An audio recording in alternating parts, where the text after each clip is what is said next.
premièrement canadien. Amen.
Wow! Alléluia! Donc on a 12 nations. Je ne sais pas combien on est, mais on a 12 nations. Amen. C'était en eau 3, c'était en eau 4. Alléluia! Alléluia! Wow! Le Seigneur est bon. Amen. C'est dans le Seigneur qu'on peut voir cela. Amen. Et notre Dieu est bon. Alléluia! Alléluia! Donc à l'ouverture du service, moi, je vais lire un verset particulier, ce n'est pas le jour de la Pentecôte, mais on va aller dans Actes des Apôtres, Amen. Acte 2, Alléluia.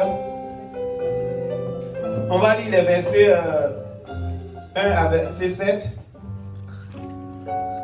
Acte 2, à partir du verset 1.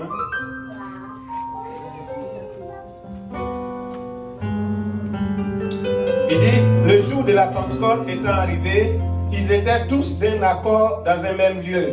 Alors il vint tout à coup du ciel un bruit comme celui d'un vent qui souffle avec impétuosité, et il remplit toute la maison où ils étaient assis. Et il leur apparut des langues séparées comme le feu et qui se posaient sur chacun d'eux. Et ils furent tous remplis du Saint-Esprit et ils commençaient à parler des langues étrangères selon que l'Esprit les faisait parler. Or, il y avait en ce jour à Jérusalem des Juifs, hommes pieux de toutes les nations qui sont sous le ciel. Et ce bruit ayant eu lieu, il s'assembla une multitude qui fut confondue de ce que chacun entendait parler dans sa propre langue. Amen.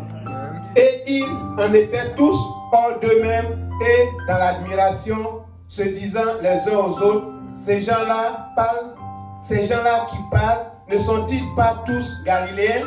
Amen. Alléluia. Amen. Donc nous voyons que le jour de la Pentecôte, Dieu a fait quoi? Il a réuni son peuple. Alors que nous, quand nous lisons la Genèse, nous savons qu'à Babel, qu'est-ce qui s'est passé? Dieu a confondu les langues. Les nations sont nées à Babel. Vous pouvez regarder ça plus tard dans Genèse 11. Si vous le lisez, vous allez voir ce qui est arrivé. Parce qu'au début, toute la terre était une même nation. Mais à cause du péché, Dieu a confondu les langages et les nations sont nées. Mais à la Pentecôte, Dieu va quoi? Rassembler toutes ces nations pour devenir un seul peuple. Alléluia. Et aujourd'hui, nous sommes là. Nous sommes tous un seul peuple. Alléluia. Et c'est pourquoi notre Dieu est bon. Amen. Parce que la Bible dit Dieu ne fait acception de personne. Et aujourd'hui, Dieu nous a tous rassemblés pour former une seule et unique nation. Donc aujourd'hui, nous sommes là. C'est vrai que nous avons cité une douzaine de nations, mais nous formons un seul peuple, le peuple de Jésus-Christ. Alléluia. Alléluia. Alléluia. Oh Seigneur, tu es bon, papa. Et on va lire les versets dans Apocalypse 7, verset 9, il dit ceci. Alléluia. Ensuite, je regardais et voici une grande multitude que personne ne pouvait compter, de toute nation, de toute tribu, de tout peuple et de toute langue. Ils se tenaient devant le trône, devant l'agneau, vêtus de robes blanches et des pas à la main. Alléluia. Ça, c'est ce que Dieu veut faire.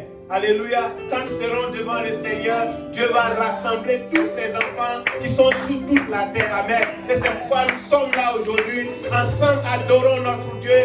Célébrons ce Dieu grand. Parce que nous voulons tous nous retrouver devant le trône de Dieu, devant le trône de l'agneau, où nous rendre gloire à perpétuité, pour l'éternité. Alléluia. Donc nous sommes là ce matin. Élevons la voix. Ensemble, adorons notre Dieu. Célébrons notre Seigneur parce qu'il est le seul qui est dit. Alléluia. Que le nom de notre Dieu soit béni. Au nom de Jésus. Amen. Donc je vais inviter...